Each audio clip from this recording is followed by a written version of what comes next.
greetings to you. What an honor it is for me to bring this word week after week to you. And I've been reading all your comments, and I'm so encouraged what the Lord has been doing to you through these videos. And I pray that the Lord will continue to encourage you and speak to you and bless you.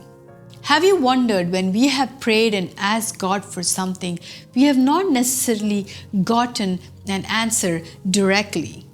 If you look at the story of Elisha and the Shunammite woman, the Shunammite woman, when her boy died, instead of her trying to make it happen, she knew whom she had to go to.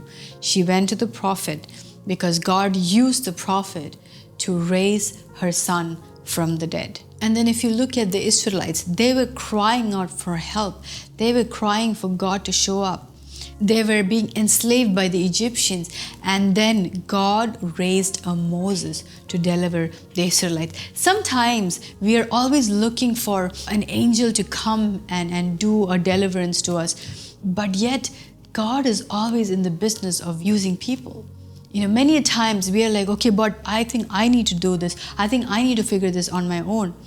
But yet, if you look at Joseph, if you look at everybody in the Bible, Paul, Timothy, you name it, everybody in the Bible, God always sends a man or a woman of God to shift you sometimes into dimensions, to give a breakthrough in areas that you have not experienced, to show you the things of God, to teach you the things of God, to open your mindset, to give you perspective. And many a times we always want to do things on our own. It's not that God cannot answer our prayers. It's not that we can't do this by ourselves. But sometimes we need to understand that God has a habit of using people, of raising people, of sending His servants. Otherwise, we would all be doing life by ourselves.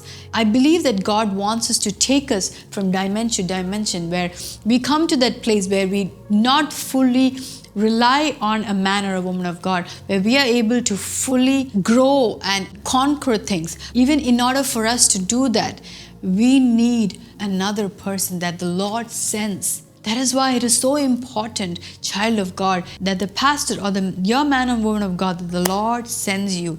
Remember that it is God who has sent these people in your life for your breakthrough. The Israelites would not have been free if it wasn't for Moses. The Israelites would not have won victory with the Philistines if it wasn't for David. If it wasn't for Daniel, the king would not have his dream interpreted. There had to be a Joseph to interpret the dreams. Sometimes when you're crying out for God to show us solutions, God sends you a man or a woman of God, and they are able to help you, to shift you, to show you the heart of God, the mind of God, to reveal the purpose of God over your life, so you can move according to the way the Lord wants you to move.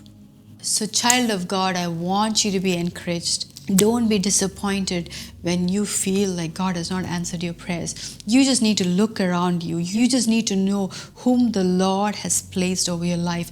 And you need to know that God sends His prophet, His prophetess, to give you an answer, to reveal God's purpose over your life. And sometimes it does not have to come in your own way. He reveals in His own way, and He is always in the business of using people.